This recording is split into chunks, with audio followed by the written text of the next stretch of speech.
A nurse saw the killer's hand silently reach toward the oxygen valve in the middle of surgery. She could have let the Mafia boss die right there on the operating table, and no one would have suspected a thing.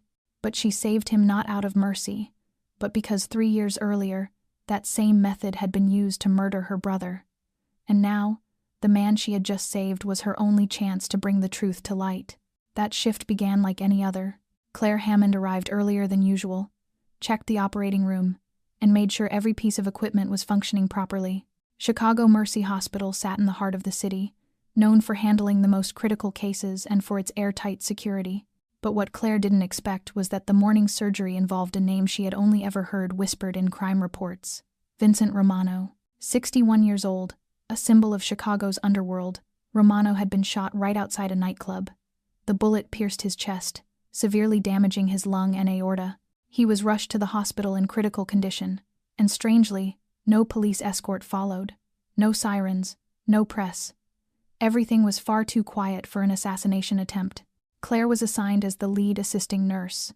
A chill ran down her spine when the chief surgeon mentioned the patient's name, Romano. She remembered the rumors, the sudden deaths, the disappearances that were never explained. Still, she kept her composure, gloved hands steady, eyes fixed on every move of the surgical team. About 15 minutes into the operation, something strange happened. While everyone focused on the damaged artery, Claire's eyes drifted to the right toward the anesthesiologist, Eric Navarro. He wasn't watching the monitor as usual. Instead, his right hand gently turned the oxygen valve, lowering the pressure to an abnormally low level. No warning, no alarm, no visible mistake. Just a subtle twist, enough to slow the oxygen flow to the patient's lungs, quietly decreasing Romano's heart rate before anyone noticed. Claire froze. She had seen this before. 3 years ago, her younger brother, Michael Hammond, a young accountant, had also died in surgery from what was recorded as a technical oxygen failure. But Claire had always doubted it. Michael once told her someone was following him, that he planned to report suspicious financial documents linked to a shadowy organization. She hadn't believed him. And then he was gone, suddenly, without proof. Today, everything was happening again. But this time, Claire refused to stand by. In a split second, she stepped forward, pretending to check the monitor, while her other hand quietly turned the oxygen valve back to normal. Eric looked at her, his face expressionless, as if nothing had happened, but she knew he knew she had seen, and she knew she had just stepped into something far more dangerous than any surgery. Romano's heart rate began to recover minutes later. The doctors assumed it was a delayed reaction after massive trauma. No one suspected anything, but Claire had no doubts left. She had just saved a man the entire world wanted dead, yet she had her reasons. She didn't care who Romano was. What she cared about was Eric, the truth, justice for Michael. And now, the man lying on that table, the one she had just kept alive, was the final key to uncovering it all. Before we move on to part 2, if you're still following this story, tell us where you're listening from anywhere in the world. Leave a comment below to share how Claire Hammond's story has reached you. Don't forget to subscribe, like, and share to hear more thrilling and emotional stories every day. Your support helps us continue telling stories of courage, justice, and those who dare to stand against the darkness, like what's coming next. When Claire faces the man who took her brother's life, Claire stood outside the ICU, watching through the thick glass as Vincent Romano lay motionless, surrounded by tangled machines and the steady beeping of his heart monitor. The man who once ruled Chicago's underworld was now just an aging body suspended between life and death by a thin thread called oxygen. She felt neither regret for saving him nor pride. Only one question echoed in her mind like a drumbeat. Why had Eric Navarro been assigned to that operation, and who was he working for? A young nurse handed her the post-op report. Claire signed without reading, her thoughts still haunted by that small, silent twist of the valve and Eric's cold, indifferent eyes. She knew that after today, she could never go back to being an ordinary nurse. She had crossed into another world, a world of secrets, blood debts without receipts, and the dead no one dared to ask about. That afternoon, the hospital grew eerily quiet. No police sirens, no reporters, no family. No one came to visit Romano, except 3 men in dark suits, polite in appearance but watchful in their gaze. They didn't give names, didn't ask about the patient's condition, only exchanged looks with the chief surgeon and handed over a thick envelope. Claire stood a few steps away, listening to every heartbeat of the moment, her eyes fixed on the unconscious old man in the room. One of the three men walked past her, then stopped abruptly. He looked her over, as if assessing. "You're Hammond?" His voice was low but firm. Claire didn't answer right away.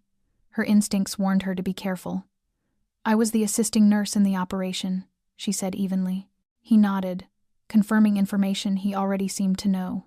"Mr. Romano will want to see you when he wakes up." Without waiting for a reply, he walked away, leaving Claire standing in the stark white corridor filled with new questions.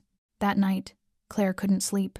She opened a box of old letters from Michael, handwritten notes he had scribbled back when he worked as an accountant for a construction company outside Chicago. In one letter, folded many times, he had written in messy ink, "Sis, if anything happens to me, don't believe the death report. It'll be fake." Claire clutched the paper tightly, tears spilling before she knew it. For 3 years, she had buried every doubt, convincing herself it was only an accident. But today, Eric's eyes had told her the truth. And the cruelest part was that she had just witnessed her brother's death all over again, this time through another man. The next morning, when she returned to the hospital, a new notice was posted on the assignment board. Eric Navarro had resigned suddenly, leaving no message. No one knew where he went. Claire headed straight to the ICU. Romano was awake. He sat upright in bed, the posture of an old general refusing to surrender despite his wounds. When Claire entered, he looked up, his dark eyes piercing through her. "You saved my life," he said, his voice hoarse but steady. "Why?" Claire met his gaze for a long moment before answering. "Because I once let someone I loved die that way. This time, I couldn't stand still." Romano nodded slowly, as if he understood something larger than words. "Eric Navarro isn't one of mine. And if he did that, he's playing a very dangerous game." Claire narrowed her eyes. "You know who he works for?" Romano didn't answer directly. He turned his head toward the window, where sunlight filtered through the blinds. "I have enemies, and they won't stop just because I'm still breathing. But now, I owe you my life." Claire didn't need promises, she needed truth. And now that Romano was awake, she could begin that search.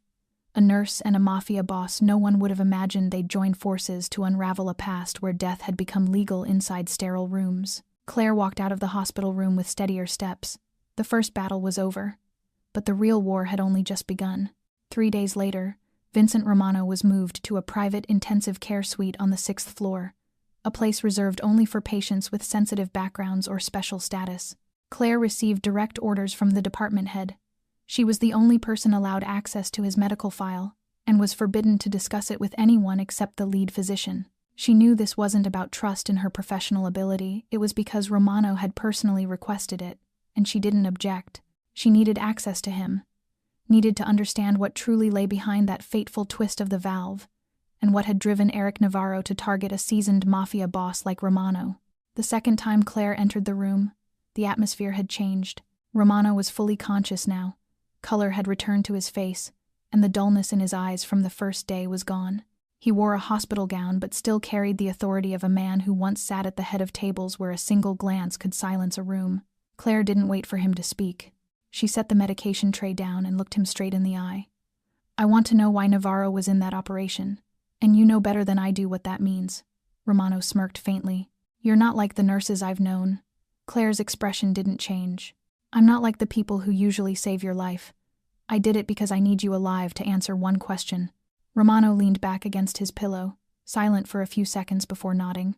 "You're searching for the truth about someone's death. I'm guessing family." Claire swallowed hard. "My brother, Michael Hammond. 3 years ago. Same kind of surgery. Same anesthesiologist, Navarro. The report said cardiac arrest, but his heart was strong. And I know he was murdered that day the same way you almost were." Romano closed his eyes, as if connecting the old, charred fragments of a puzzle he thought had been burned away. "Dante Leone," he murmured, like an exhale from the past. "He started using Navarro a long time ago. At first, it was just to silence a few traitors inside the organization. But now, he's playing a much bigger game." Claire stepped back. "You're talking about Dante Leone, head of the Leone Syndicate in Arizona." Romano opened his eyes, their weight unmistakable. "Yes, he's my greatest rival. He wants me dead, but not by bullets, not by bombs. By something clean, invisible, unquestionable. A medical death." A chill ran down Claire's spine. She had heard Dante's name once or twice in Michael's conversations with a friend. Back then, she thought he was just a difficult executive. Now she understood. Her brother hadn't died from a heart failure, he had died because he tried to step out of the shadows before his time. Romano's breathing slowed. I can't confront Dante right now. My people have been infiltrated, my assets frozen, my influence fading. But if I can get proof just a little, I can get back in the game. Claire lifted her gaze.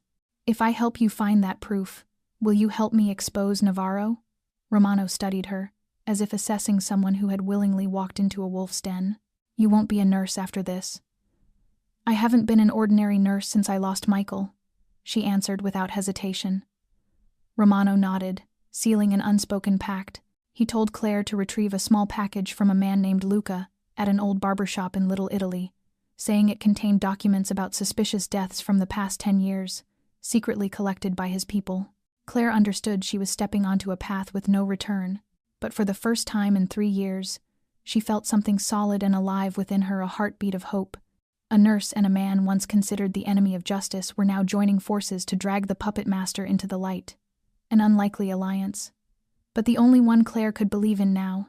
Claire drove out of Little Italy as dusk settled, her hand gripping the thick, sealed envelope Romano had told her to take home and open alone. She didn't stop anywhere, didn't turn on the radio, didn't call anyone. Through the entire drive, one face kept rising in her mind, the face she had spent 3 years trying not to remember. Michael, her younger brother, the only light in a childhood full of loss, the only person who had ever believed she could be anything she wanted, not just a nurse, not just the quiet figure standing behind the operating room glass. Michael had been 4 years younger, kind, curious, and stubbornly optimistic, even though they'd grown up in a neighborhood that didn't offer much hope. He studied finance at a community college and later landed a job as an accountant at a private construction company on the west side of Chicago. Claire could still picture the day he proudly showed her his first contract, his eyes gleaming, that dimpled smile softening her heart like it always did. Back then, she'd only felt happy for him, never realizing that the new job was the doorway leading Michael into a world she could never have imagined. The signs began about 6 months before he died. He started coming home late, sometimes with bruises on his arms, and more than once she overheard whispered phone calls in the middle of the night. When she asked, Michael brushed it off with a joke. What, you think the Mafia's after me? I'm just buried in boring spreadsheets, sis. Claire had been busy then with night shifts, with patience, with a life she had learned to live on autopilot, and she chose to believe the harmless lie. That was her first mistake. One night, Michael had knocked on her door, clutching a folder, his eyes filled with unease. If something happens to me, promise you'll keep this safe, he said, pressing it into her hands before hurrying off, as if afraid that staying longer would break his resolve. Claire didn't open it right away.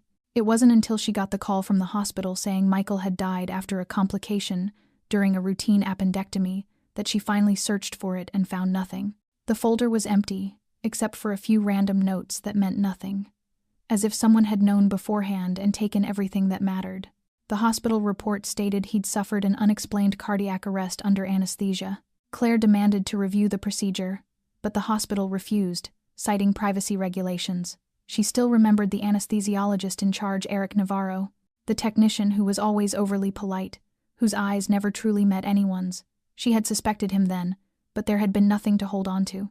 She'd tried contacting journalists, the police, but the name Michael Hammond didn't mean enough for anyone to care, and so she buried her suspicions along with her grief, learning to survive like a woman who had already lost everything.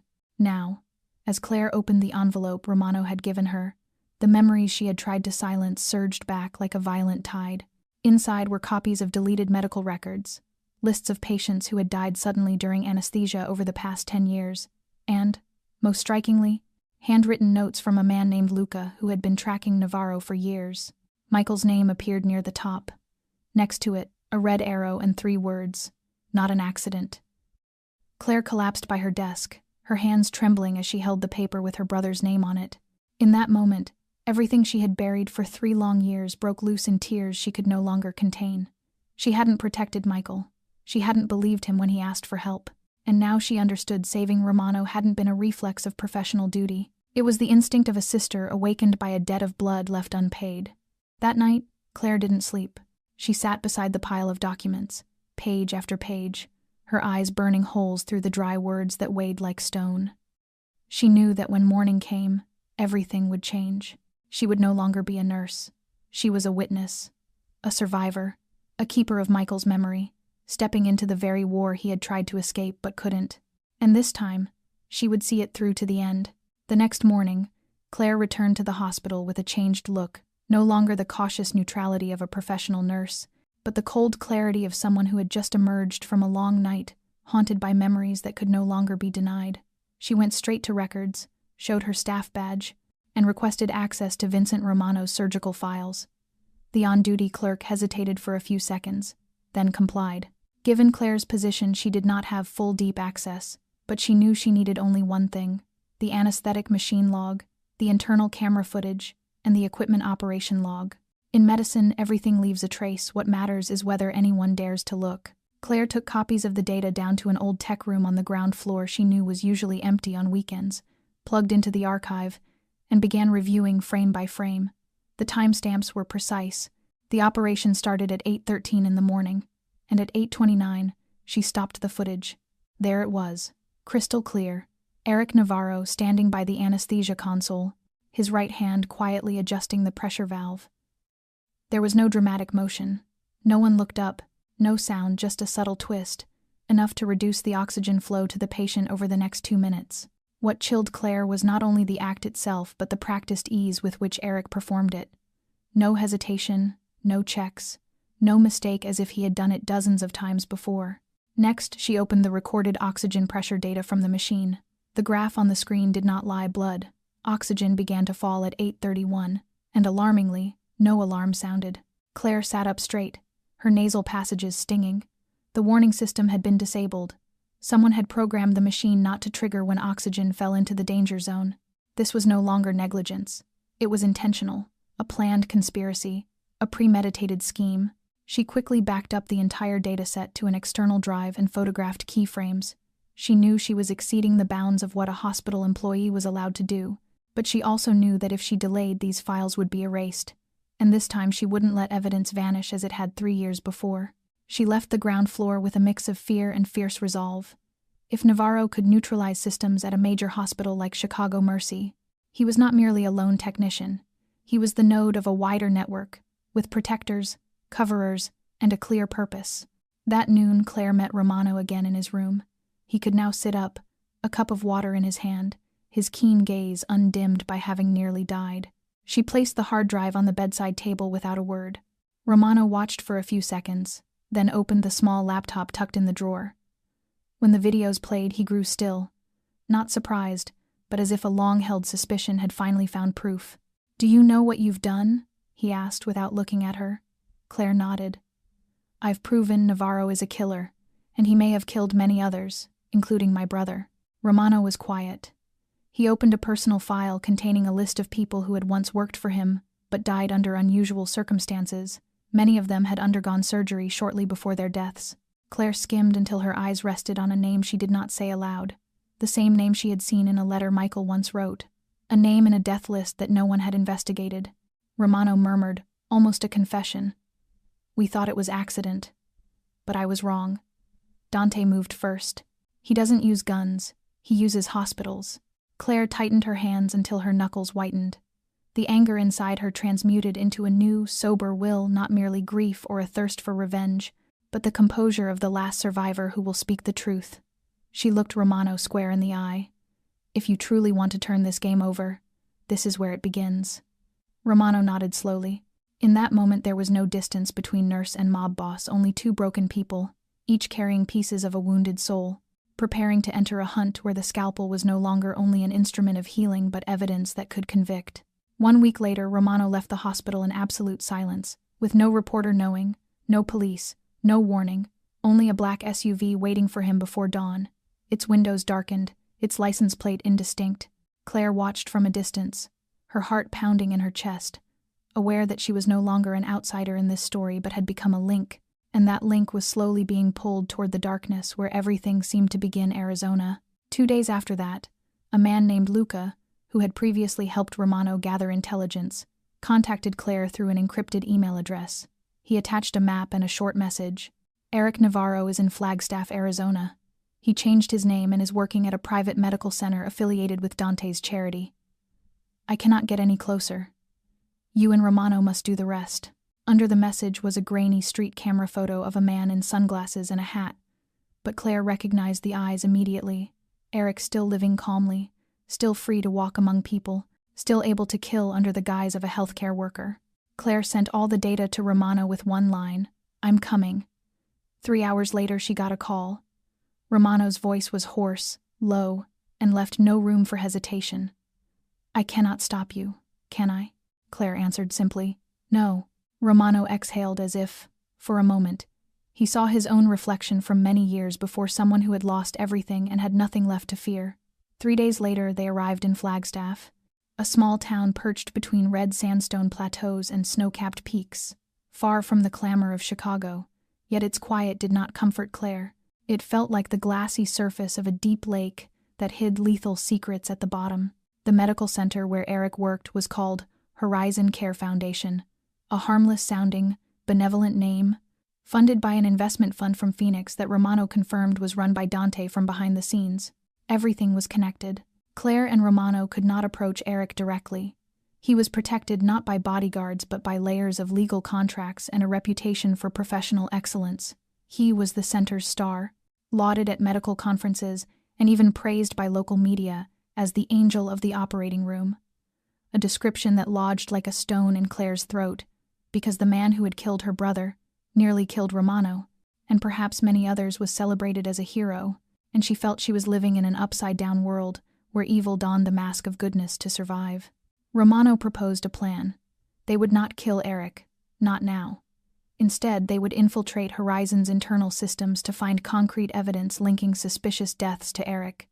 Romano had a contact inside the center's IT maintenance company who would help them access the system remotely if they could get the right device inside, and Claire volunteered to be the carrier, posing as a relative of a patient. She knew it was a gamble, but also knew she was the only one likely to pass through that flawless shell without arousing suspicion. The night before the operation, they sat in an empty cafe about 10 minutes' drive from the center, and Romano placed an old photograph in front of Claire. A young man with dark hair standing beside a younger Romano, both smiling bright. "My brother, Carlo," he said. "He was killed too, but it took me too long to understand what happened. You were faster than me. You are stronger than I was then." Claire did not answer. She simply looked at the photo and then raised her head. "I will not let Eric kill anyone else, and I will not let Michael's death be forgotten." They were not allies in any ordinary sense, but two wounded people, scarred by years of loss, and forced into each other's orbit as a final means of survival. As night fell over Arizona, Claire knew tomorrow would be the point of no return. But this time she was not afraid, because out there, in the desert where traces could so easily be erased, she would be the one to carve the name of the truth into the earth, and no one would be able to hide it again. The next morning, Claire slipped on a thin, light gray coat and round-framed glasses, her face made up just enough to hide the endless sleepless nights, and walked into the Horizon Care Foundation like a worried wife bringing her husband for a checkup, carrying the forged medical file Romano had prepared with meticulous care. The patient's name on it was Anthony Blake, 56 years old, with a history of heart disease, listed for coronary artery evaluation, and Claire told reception she needed to drop off pre-op paperwork, then faked a sudden need for the restroom as cover to cross the corridor toward the server room. Inside her handbag lay a specially designed signal device which, if placed near the processing hub, could transmit a reverse-encoded beacon for Romano's people to access the system remotely. Everything went so smoothly it felt strange. No suspicious glances, no questions beyond routine procedure. But as she stepped out of the restroom and walked down the hall, a voice behind her froze her in place. Claire Hammond. A tone low, familiar, and laced with sarcasm. She turned slowly, as if facing the nightmare that had haunted her for 3 years, and there stood Eric Navarro in a pristine white coat, hands in his pockets, eyes picking through her like a knife.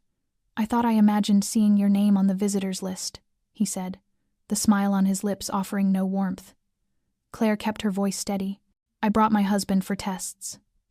Eric nodded and fell into step beside her, the tap of his shoes regular on the polished floor. "Last time I saw you, it was in a tense operating room. Now you're here. Strange, isn't it?" Claire gripped her bag, fingers curling around the device as if clutching the only thing that kept her upright. He signaled for her to follow. With no other option, she walked beside him toward the internal testing wing, her mind racing through possibilities. Did he know what she was doing? Had he discovered the device? Or was this all his cat-and-mouse game? They stopped at a small door marked Desert Fox, the innocuous code name for the data and security testing room that housed the full surgical history, medication logs, and physician records. Eric pushed the door and invited her into a little room with a cold metal table and 2 chairs. "Sit," he said, as if they were about to begin a routine medical consultation. Claire sat, eyes scanning while Eric went to the control panel. "I know what you're looking for," he said, without turning. "You think I don't know who your brother was? I remember that case, Michael Hammond. Young, smart, too curious, not cut out for where I work." Claire tightened the strap of her bag. "You killed him." Eric turned and looked at her as if she'd stated the obvious. "I only did what I was ordered to do. Do you think I'm the only one? So many people have died beneath the scalpel, Claire. Not because of the blade, but because of the hand that holds it." He pulled a small USB from his pocket and placed it on the table. "This contains every surgery I've done over the last 10 years. You really think you can upend that whole system? Even with Romano. He's only a shadow now. Dante is far beyond what you imagine." Claire stared at the drive, then at him. "Why give it to me?" Eric smiled faintly.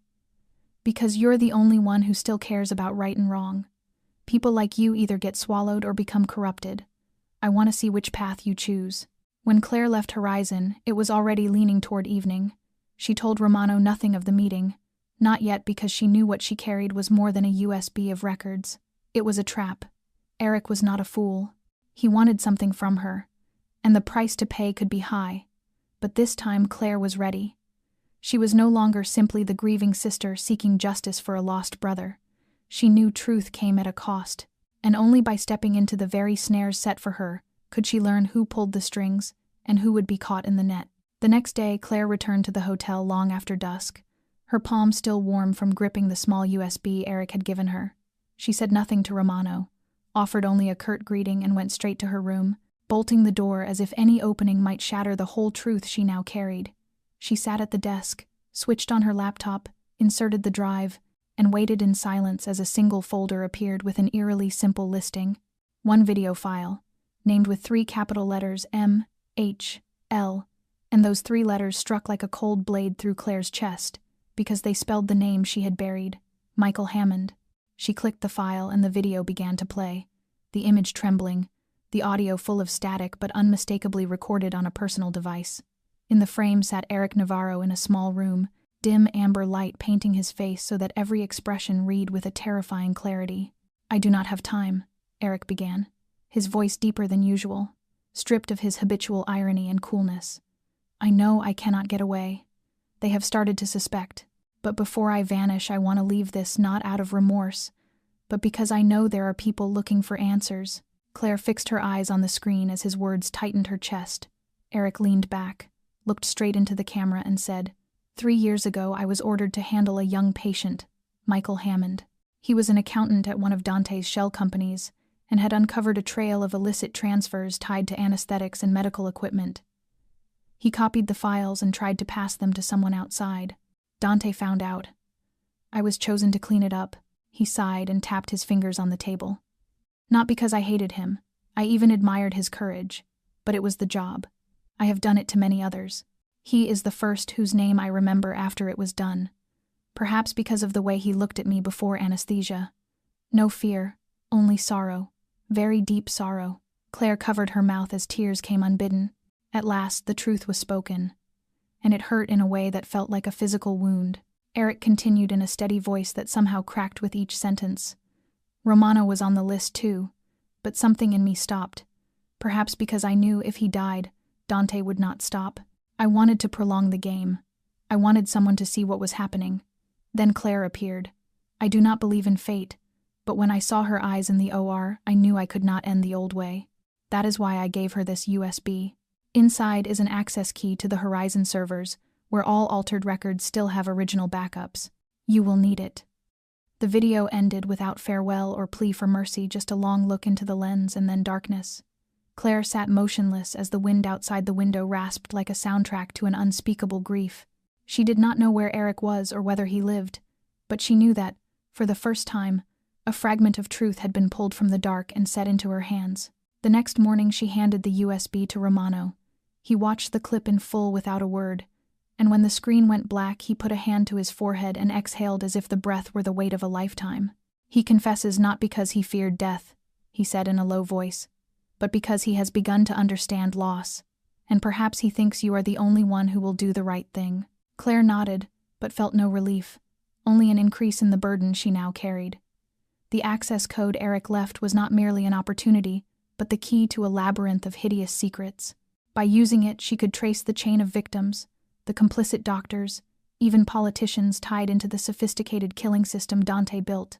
But that also meant wagering everything her life, her future on the truth. Claire looked at Romano and said plainly, "If I open this door, there is no turning back." The old mob boss nodded slowly. "You will not go alone." In that brief shared moment, two people from opposite worlds acknowledged the same hunger, to end what had begun so long ago, and to answer, cold as it sounded, to the confession that had become the bell tolling the beginning of the end. The internal map of Horizon's network glowed on the old laptop screen in the center of the motel room, as Romano and Claire bent over it, studying every detail. The access data Eric had left behind was not merely a code, it was an open door into a hidden archive few hospitals would ever admit existed, a repository for unaltered versions of medical records, surgical logs, and equipment operation journals. Everything Dante had tried to bury for nearly 2 decades could be inside it. Claire understood that if they reached this system, they wouldn't only find proof of Michael's death, they could expose dozens of others buried under sterile medical jargon and soulless statistics.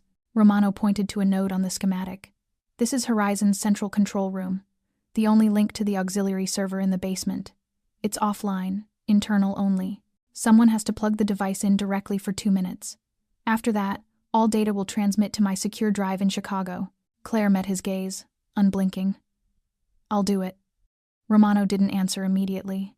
He sat still for a moment, looking at the young woman before him with a mixture of admiration and doubt. "You know, if this fails, they'll wipe everything. And you won't just lose your job or reputation, they'll come for you, the way they've hunted me all these years." Claire pressed her lips together. "I don't need a reputation. I need the truth. If I die for it, at least I'll die having gone all the way." Romano nodded, pulled from his pocket an encrypted phone and a thumb-sized hard drive. "We move tomorrow night. Horizon's system will go into its scheduled maintenance window for 2 hours. All IT personnel will be off the basement level. This is the only shot. After that, they'll change every security protocol." That night, they rehearsed each step how Claire would enter through the delivery access, use the counterfeit keycard forged by Romano's contact to clear checkpoints, and slot the device into the auxiliary server without drawing attention. She wasn't a spy, not formally trained, but she had something stronger than skill, the drive born of an unhealed loss. The next morning, Claire spent 3 hours writing a letter to her mother, no details, only words of love and an apology in case things didn't go as planned. She also sent a copy of all existing data to an anonymous lawyer in Chicago whom Romano trusted, with precise instructions. If no contact came within 48 hours, release everything to the press. Meanwhile, Romano prepared the rest. He made calls back to Chicago, reactivating old favors from journalists who once owed him, and reached out to a retired FBI investigator who had pursued the Leone syndicate before being forced off the case. One by one, the pieces returned to their places. He had no soldiers, no empire, but he still had memory and a long list of names willing to help him finish what the law had abandoned.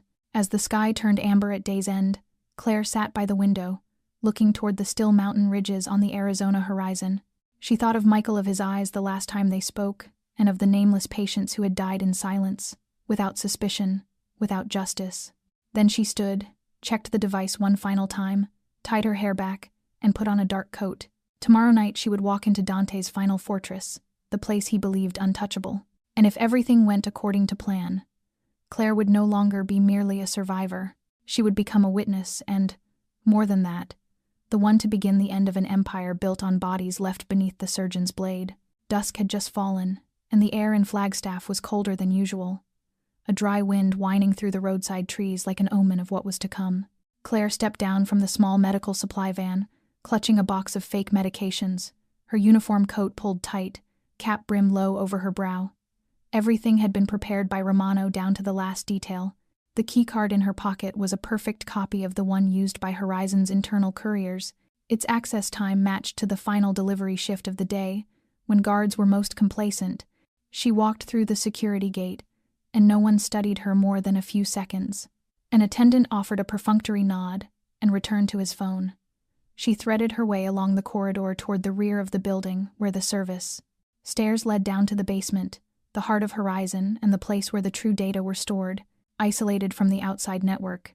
She stopped before the large gray door, swiped the card once, a faint beep, and it opened. Inside was cold, and the low yellow light seemed to shrink the space around her. Claire counted her steps exactly as they had rehearsed: 11. Turn left, 6, turn right, then paused in front of the third server cabinet from the vented window. Her hand trembled as she plugged the data transmitter into the auxiliary port, but in seconds the device's green light came on and transfer began. She glanced at her watch. She had less than 2 minutes before the maintenance system would sweep the external ports. The whir of cooling fans filled the sealed room like a threatening whisper. She stood with her heart pounding and did not take her eyes off the indicator. 60 seconds, 70, 80 when the light cycled to amber, then blinked green.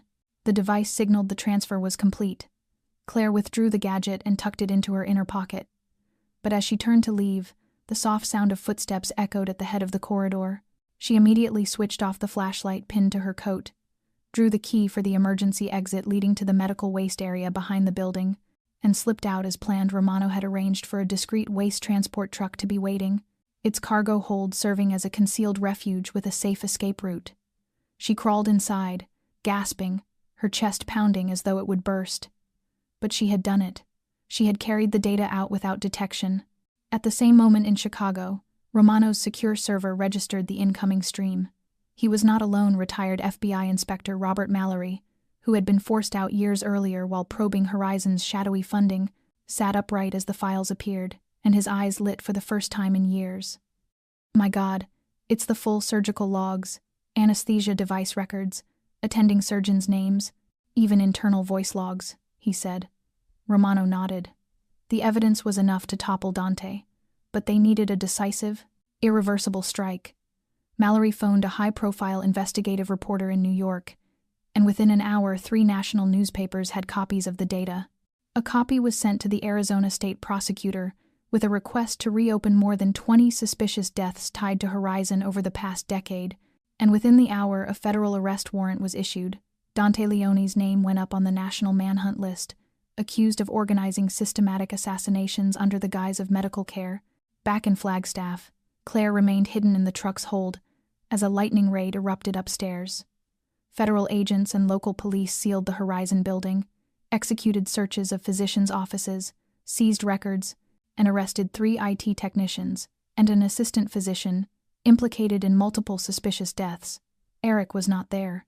He had vanished after handing Claire the USB, as if he had foreseen this day, but Dante was not so fortunate. A tip from Phoenix said he had just boarded a private flight to a Sedona estate ringed by forest and private security. Romano, hearing it, only smiled thinly. "He's running home, like any wounded animal," he said.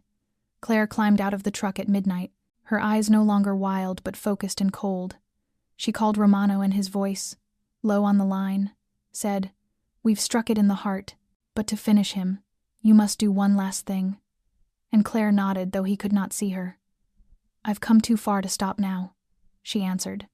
The raid was only the beginning, and as doors swung open across the network, one final gate awaited her, the place where Dante Leone no longer hid behind the mask of businessman or charitable patron, but was the cold-blooded monster she had to bring into the light once and for all. Dawn had not yet broken when Claire and Romano left Flagstaff, heading south toward the red mountains of Sedona rising from the still desert.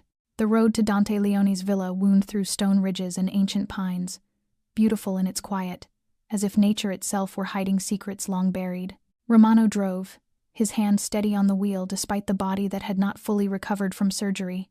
Beside him, Claire followed the map on her phone, though her mind drifted elsewhere to the reality looming ahead, where the man who had stolen her brother's life and built an empire on the nameless dead would finally have nowhere left to run. Romano spoke little during the drive, but every word landed like a verdict. Dante never imagined that a nurse and a dying old man would write his ending. That arrogance will destroy him. Near the villa, they stopped at an abandoned gas station. From there, the only road up was a single lane watched by infrared cameras and motion sensors. Romano pulled a signal jammer and a remote video receiver from the trunk. Luca set a fake camera in a blind spot. We'll use that path. We'll have 5 minutes to cross the forest and reach the fence. Claire nodded, her face stripped of hesitation. As they moved, the first light of morning broke over the ridges, casting gold across the dry branches and uneven ground. There was no way back, and none needed. Dante's villa loomed like a fortress, bulletproof glass, sensor-lined walls, guards on rotation 24 hours a day, but Romano knew every fortress had a flaw, and Dante's was pride. He believed he had bought justice, silenced the press, controlled every testimony. He didn't realize the real evidence lay inside the very system he had built, or that the quiet woman who once stood in the back of an operating room would be the one to burn it all down.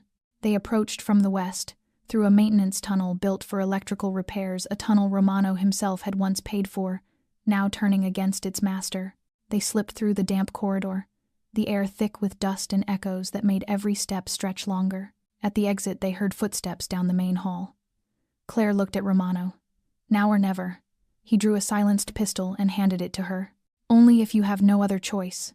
They entered the grand hall where Dante waited, calm as a fox, expecting the trap. He wore a dark silk suit, a glass of wine in hand, his eyes free of surprise. I knew you'd come, he said with a thin smile, setting the glass down. Romano old, still trying to play the hero. And you, Claire Hammond, admirable indeed, risking your life for the dead. Claire tightened her hand but didn't lift the gun. She stepped forward. Not for Michael. For those who'll die if I do nothing. Romano advanced and placed a streaming transmitter on the table. We don't need to kill you, Dante. We just need you to tell the truth, live, to everyone. Dante glanced at the device, his tone steady. You think anyone will believe you? A washed-up gangster and a vengeful nurse? Claire opened her phone and sent the data to over 100 journalists, prosecutors, and human rights organizations. They don't have to believe. They just have to see. The doors burst open as federal agents flooded the hall, guns drawn. Dante tried to flee, but was pinned in seconds. Romano stood still, expressionless, as if he had been waiting his whole life for this moment. Claire stepped back, not crying, only exhaling a long breath that felt like release. The end had come not with bullets or blood, but with truth. Truth pulled from under scalpels, whispered through the dark, carried by the resolve of people who had lost everything yet refused to let go. The empire of Dante Leone would not fall in a day, but this was the first morning no one was afraid to speak his name, and for Claire, that was justice. Delayed, but deserved. Claire stood by the window of her small apartment in Chicago, the one she had moved into less than a week after Dante Leone's arrest. Outside, the weak autumn sunlight filtered through rows of bare trees, casting soft, uneven shadows across the worn but spotless wooden floor. The city was still noisy, still rushing, as if it had never known the pain an underground empire had inflicted on dozens of families for nearly 2 decades.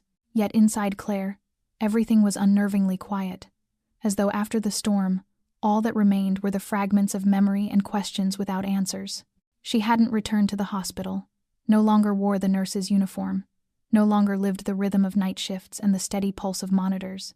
At first it was because of the witness protection order, but later she realized she no longer wanted to go back, not out of fear, but because she was no longer the woman she once had been. After everything, what remained was a painful awakening. That truth does not always bring peace, and justice, when finally served, can never repay what has been lost. Romano disappeared without a trace, soon after the first hearing. He did not appear in court as a witness, nor speak to the press. A few days later, Claire received an unmarked envelope containing an old photograph of Romano and his brother, and a small note written in his unmistakable hand. You've done what I couldn't. Live the rest of your life, though it may be a lonely one. Claire kept that photo in a drawer, a quiet reminder of the price of the war they had fought together. She never saw Eric Navarro again. No one knew where he had gone. Some said he was dead. But Claire knew men like Eric didn't simply vanish. Perhaps he was living under another name, somewhere far away, still watching the world from behind glass. Wherever he was, she knew he carried a guilt that no one could wash clean. It was he, in the end, who had handed her the truth and left her with an emptiness that neither hatred nor forgiveness could fill. Claire spent most of her days at a small neighborhood library, volunteering to help elderly people retrieve medical records or file for legal aid. Sometimes she helped a widow find her missing insurance papers. Sometimes she guided a middle-aged man through the steps of filing a malpractice complaint. None of them knew who she was. No one mentioned Michael, or Dante, or Horizon. And she never did. To them, she was just a quiet woman, patient, steady, a good listener. But in those ordinary moments, Claire found a fragile piece of peace she once thought lost forever. At night, she sometimes played the recording of Eric's confession not to torment herself, but to remind herself why she had begun this journey. She wrote in her journal every evening, short but honest entries, as if speaking to Michael as if he were still there, listening, smiling, knowing that his sister had finally done the right thing. Sometimes she imagined that if Michael were alive, he would tell her to forgive, to go get a slice of his favorite apple pie at the cafe on the corner, to stop living in the shadow of a war already over. But she understood now that it was Michael who had pushed her forward through the darkest nights, that she carried him in every decision, every breath, every time she stood back up when she thought she couldn't. Claire knew survival wasn't the ending, it was the beginning of another life, one with no one left to lean on, no grand mission to fulfill, only herself and an unnameable emptiness.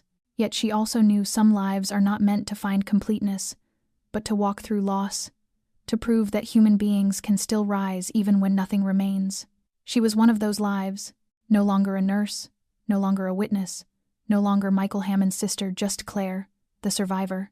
And sometimes, survival itself is a victory. That morning, Claire stood quietly before the familiar gates of Chicago Mercy Hospital, the place where everything had begun, where she had once walked in each day wearing her white coat and a heart full of hope to save lives, and the same place that had turned into the stage for a deadly conspiracy she could never forget. The automatic glass doors still slid open as they always had, releasing the faint scent of antiseptic, the clatter of gurney wheels on the floor, the intercom announcements of appointments, the hurried footsteps of doctors and nurses, all of it unchanged, as if no tragedy had ever taken place.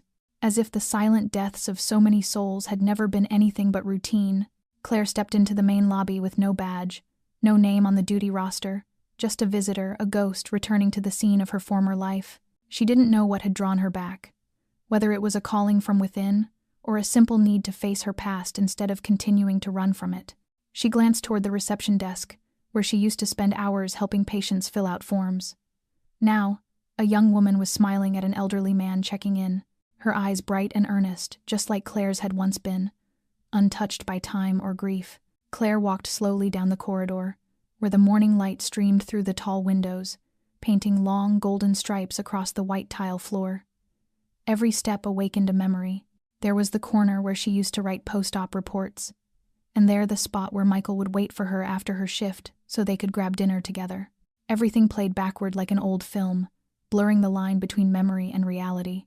She stopped in front of operating room 3, the steel door slightly ajar, the indicator light glowing green. Here, she had saved Romano's life with a split-second decision, one that, if delayed by even a heartbeat, would have changed everything. And here, too, Eric had once stood, calmly stealing life away with the twist of a valve. Claire placed her hand on the cold metal door, not to open it, but to touch, gently as if asking herself whether she still deserved to move forward. A voice behind her broke the silence. "Claire Hammond?" She turned to see Dr. Jenkins, the former head of surgery, his hair now grayer but his expression the same. "I didn't think I'd ever see you here again," he said, his tone a mix of surprise and hesitation. Claire nodded, steadying her voice. "I didn't think I'd come back." They stood facing each other for a moment before Jenkins spoke again. "I've read everything. What you did, none of us had the courage to do. I owe you an apology for not seeing it sooner, for trusting the wrong people." Claire smiled softly, without bitterness. "No one wants to believe their hospital could hide something so dark." "I understand." Jenkins nodded, and after a pause, said quietly, almost instinctively, "If you ever want to return, I could arrange it not immediately, but perhaps a position in ethics consulting, where your voice could help the younger staff avoid our mistakes." Claire hesitated, her gaze wandering around the hallway as if searching for the sense of belonging she once knew. She didn't answer right away, but something stirred inside her, not a return to the old life, but the opening of another path, one where she didn't need to wear a nurse's uniform to be herself. She left the hospital when the sun was high, her heart lighter than when she had arrived. On her way home, Claire passed the small park near the hospital, the one where she and Michael used to eat lunch beneath the maple tree every Friday. The wind swept gently through the branches, scattering golden leaves around her feet. She stopped, sat on the old bench, and pulled from her coat pocket a folded piece of paper she always carried. A note Michael had written on her last birthday with him. "No matter what happens, promise me you'll live true to your heart. Don't let anyone make you forget who you are." Claire read it again, for the countless time, then tucked it away and looked up at the clear autumn sky. She didn't know if she had truly found everything she had lost, but she knew this much: she had found the courage to return to where it all began. And sometimes, that alone is its own kind of bravery. That afternoon, after leaving the park near the hospital, Claire wandered through the old streets leading to Little Italy, the neighborhood where she and Michael had once lived in a tiny 2-room apartment with a single window overlooking a narrow alley that always stayed damp after rain. The gray stone steps, the smell of toasted bread from the corner bakery, the soft clinking of wind chimes from a second-floor balcony, all of it was still there, unchanged. But for Claire, everything carried a different hue now, as if memory itself had aged, soaked through with time and loss. She stopped in front of the old apartment, now home to a Guatemalan immigrant family. She didn't ring the bell. She simply stood there, gazing at the window that once held the green curtain Michael had hated but she had loved. She smiled faintly, remembering the day he climbed up to replace it, slipped, nearly fell, and then laughed, half grumbling, half gleeful, like a child who had just gotten away with mischief. That evening, back in her current apartment, Claire opened the old box she hadn't touched in over 3 years. Inside were photographs, one of their trip to Michigan when Michael was 16, one of his first birthday party after moving in with her, and one she had taken secretly of him asleep at his desk, head resting on a pile of financial reports faintly stamped with the name Leone Construction. Each picture was a fragment of the past, warm and piercing at once. In that quiet moment, Claire realized something she had never allowed herself to confront. She was still angry at Michael, not because he was wrong, but because he had left without a word, because he had carried the burden alone, because he hadn't believed she was strong enough to face it with him. Claire began to cry, and this time the tears didn't choke her, they fell softly, like a rain that finally freed the air. The next morning, she went to St. Patrick's Church, the one Michael had attended every Sunday, though he'd never been deeply religious. Claire sat in the back pew, gazing at the stained glass windows glowing with morning light. The old priest came and sat beside her, saying nothing, simply sharing the silence, as if he already knew what she carried inside. When Claire finally spoke, her voice was low and steady, barely more than a breath. "How do you forgive someone who's already gone?" The priest smiled gently. "You don't forgive them so they can rest," he said. "You forgive so your heart doesn't have to live in pain forever." Claire nodded, as if his words had unlocked a door she'd been pressing against for years. When she left, she felt lighter just a little, but enough to know that after so long gripping her sorrow, she had finally let it go. That afternoon, Claire wrote a letter not to send, not for anyone to read. It was for Michael. She wrote everything she had never said. How betrayed she'd felt knowing he had hidden the truth. How she had spent countless nights blaming herself for not protecting him. How she had faced Romano, Eric, and even Dante without flinching. She wrote that she hadn't taken a life, but she was no longer the woman who believed doing good was enough to make the world kind again. Near the end, she wrote, "You don't have to apologize for leaving Michael. I know you did what you thought was right, and though it's late, I've gone all the way to finish what you began. From now on, I'll live for the part of life you left behind." She folded the letter, slipped it inside the book Michael had never finished reading, and placed it on the shelf. No more tears, no more resentment, only gratitude for having been his sister. Later that night, Claire lay on the sofa, the soft golden light falling across her tired but peaceful face. Outside, snow had begun to fall, tiny white flakes drifting through the glow of the street lamp. In that stillness, she closed her eyes not to dream, not to pray, but to hope that when morning came, she would still have enough courage to keep living a life with memories, with loss, but without hate. Forgiveness, she finally understood, doesn't erase the past, it simply lets the present breathe. And for Claire, that was enough. The bus pulled slowly out of the city, rolling past the bare winter fields and the small towns scattered along the shore of Lake Michigan. Claire sat by the window, her wool scarf wrapped tightly around her neck, one hand gripping an old leather-bound notebook as if it were the only thing keeping her tethered to the present. She hadn't told anyone where she was going, only left a brief message for Jenkins saying she would be taking some time off. After everything that had happened, she needed a silence that was real, a place without the wail of ambulance sirens, without case files, without the uneasy gratitude of former colleagues. She needed to find something deeper, a final piece she still couldn't name. When the bus stopped near Muskegon, dusk was falling. The sunset cast a golden glow over the wide lake, and the wind off the water rippled in small, cold waves, the unmistakable breath of the north. Claire dragged her small suitcase down a dirt path toward an old wooden cabin, where she and Michael had spent a summer long ago. The owner was still the same Mr. McGregor, a kindly old man now leaning on a cane, but his eyes brightened with recognition the moment he saw her. "You're the sister of that boy who used to fish every morning, aren't you?" he said with a smile that flickered like light through maple leaves. Claire nodded, smiling back. "Yes. I came to remember." He asked no questions, simply handed her the key and said that if she needed anything, his cabin was still at the end of the row. That night, Claire sat alone by the fireplace, the flames dancing against the faded photographs on the walls.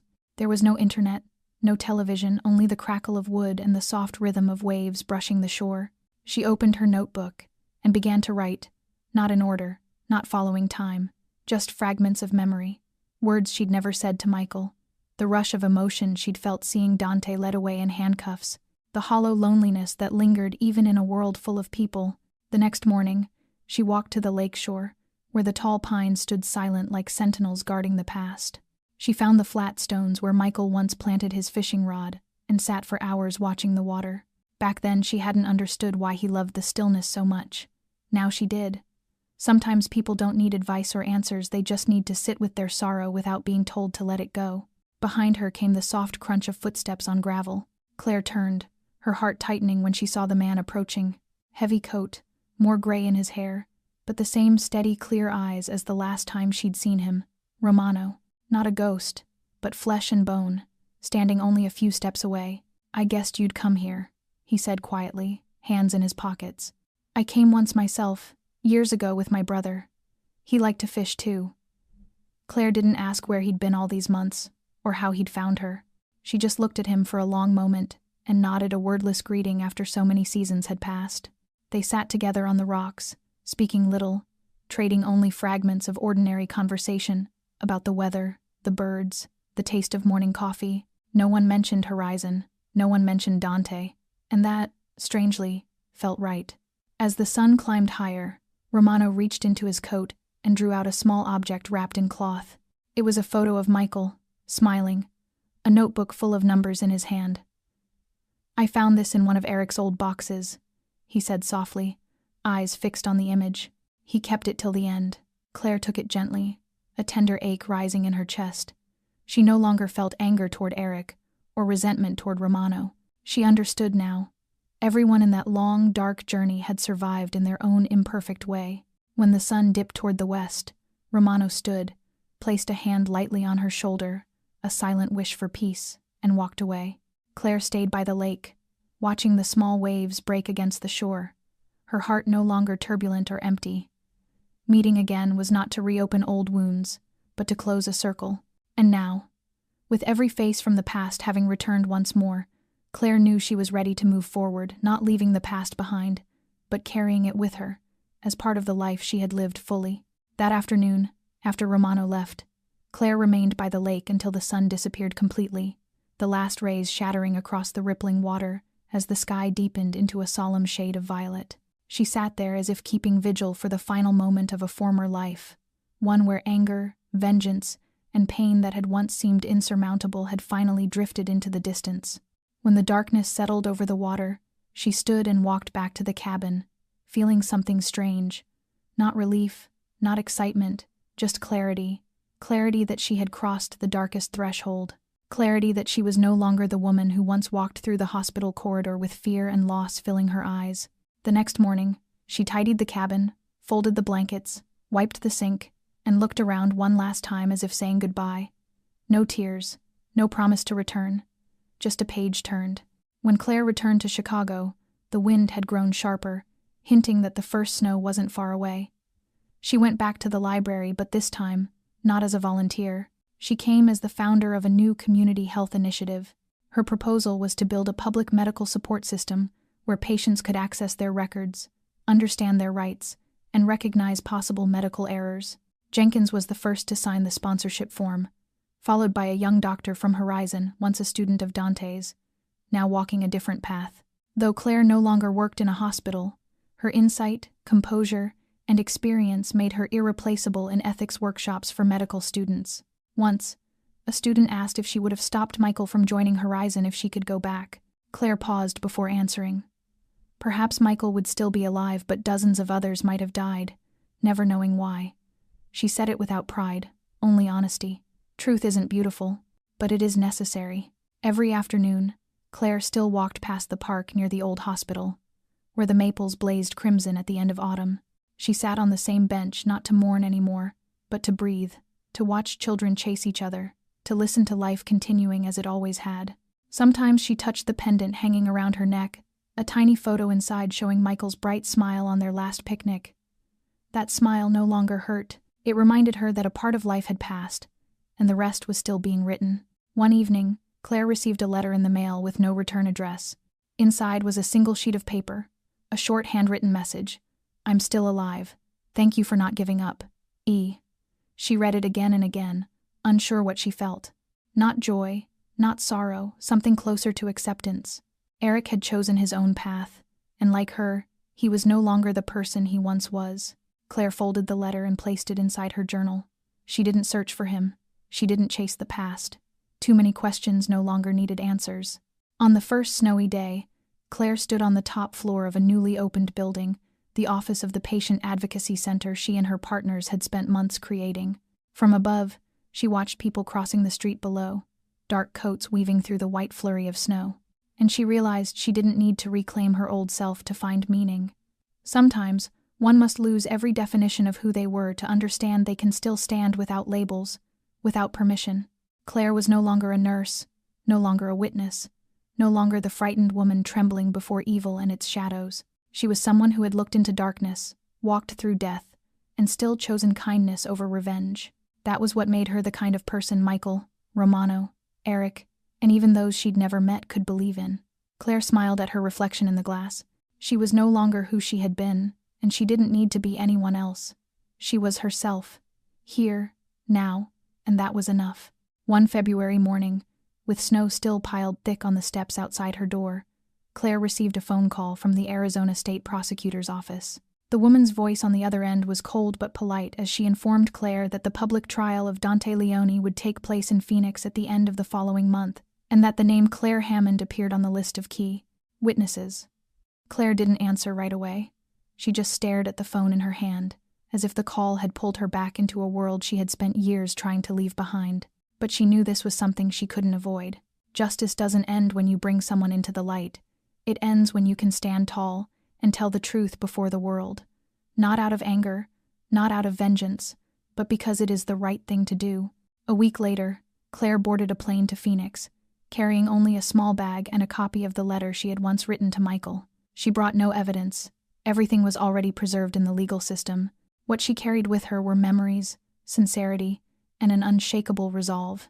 The Arizona State Courthouse stood on a wide boulevard surrounded by government buildings and small parks. On the first day of the trial, reporters crowded both sides of the entrance, flashes bursting like arrows aimed at everyone who walked past. Claire moved slowly, eyes steady, her steps firm and deliberate. She was no longer the woman who once flinched from attention. Now she entered the courthouse as a witness to a truth that had been silenced for nearly 2 decades. Dante sat across the courtroom, his face stripped of the arrogance it once wore, replaced by exhaustion disguised as calm. Claire didn't look at him for long. She didn't need his eyes to know why she was there. When she was called to the stand, Claire faced the jury directly. No notes, no prompting. She spoke of the first time she suspected something was wrong in the series of post-surgery deaths. She described how Eric had quietly turned the oxygen valves, ending lives with a twist of his hand, and how he had hidden it all behind flawless reports. She spoke of Michael, of the questions her brother had left behind, of what it felt like to know the truth and yet be powerless to prove it, and of the moment she stood in Romano's operating room, forced to choose between silence and confronting the darkness head-on. Her voice did not tremble. It did not rise. It flowed steady, like the rhythm of a heartbeat, like her footsteps through hospital corridors long ago. One of the jurors began to cry when Claire described her brother's death. No evidence, no explanation, only an unfinished dream stolen midway. The prosecution had little more to add, because Claire's words were sharper than any blade. But in that moment, she realized something she had never fully understood before. Justice isn't just about putting evil on trial or ending a case with a verdict.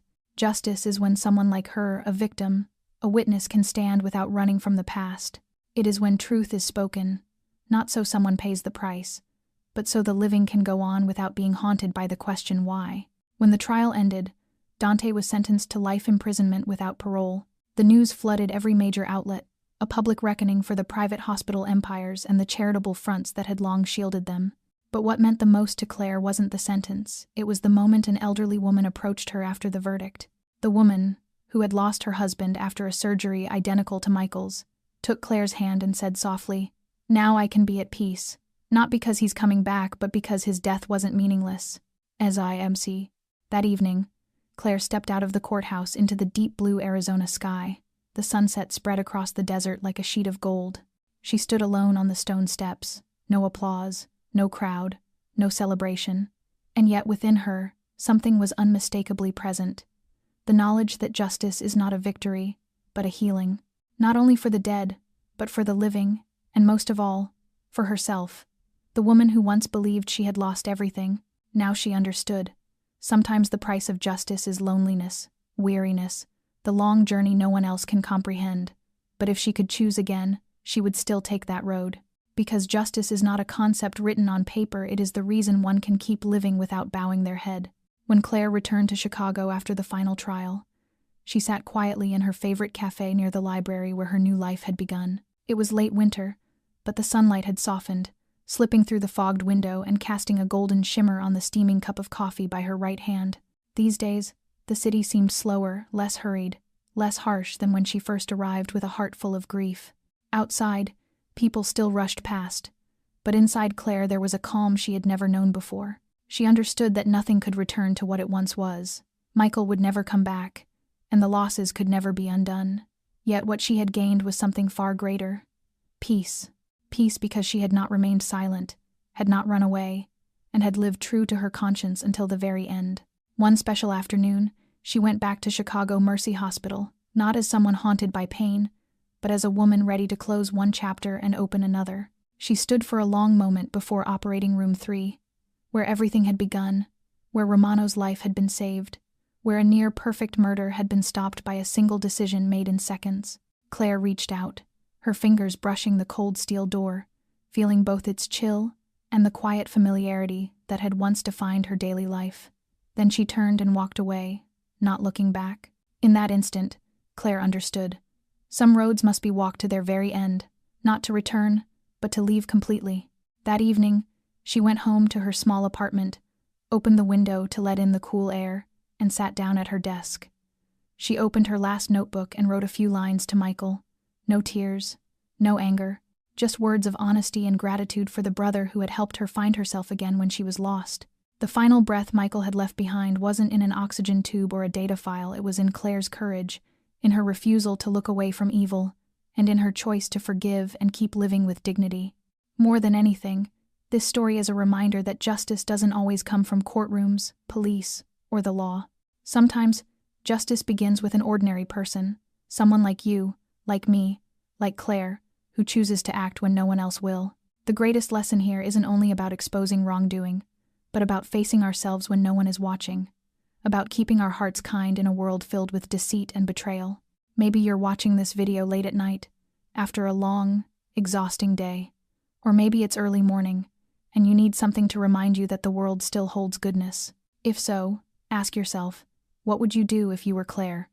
When what's right and what's safe don't stand on the same side, would you choose conscience over silence? Claire's story isn't just a dramatic tale, it's a mirror held up to reality, where many of us have felt powerless, hurt, or wished someone would speak up for us. How does this story make you feel? Did it touch something within you? Did it remind you of a person, a moment, or a choice you once wished you had made differently? If it did, Please share your thoughts in the comments below. We truly want to listen and understand. And if you found meaning in this story, please subscribe to our channel, like, and share this video so more people can hear stories that move the heart and remind us of our shared humanity. Every day, we'll continue telling journeys like Claire's stories of real people, real pain, real strength, and enduring hope. Thank you for being here with us today. We wish you good health, peace, warmth, and happiness in every day of your life. Goodbye, and we'll see you in the next video.